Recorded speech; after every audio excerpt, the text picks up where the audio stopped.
Casey Stack takes 2 different kinds of anti-seizure medications twice a day, but the pills don't always prevent seizures. When it happens, Casey says he feels like he's in slow motion and his mind goes blank. Because I've asked people what I do after I'm done having seizures.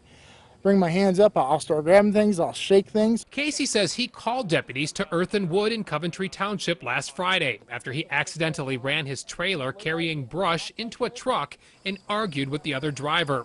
A short time later, Casey says he had a seizure after showing a deputy his driver's license, which lists his medical condition. Next thing I know, I'm walking around in circles, trying to figure out where I'm at, and I'm trying to tell them I'm having a seizure. But Inspector Bill Holland says Stack attacked a female deputy, grabbing and shaking her wrists. At that point, the deputy pulled her hand back, and Mr. Stack began shaking his fists, and the deputy deployed her taser. Stack was hit in the stomach but pulled out the taser's probes. The deputy called for backup. Holland says when Stack still wouldn't comply with the orders, he was tased 3 more times in the stomach and back because deputies feared for their lives. These deputies are forced to make split-second decisions, with someone that puts their hands on them. I was just so wore out. With my last breath, I couldn't breathe from the electric.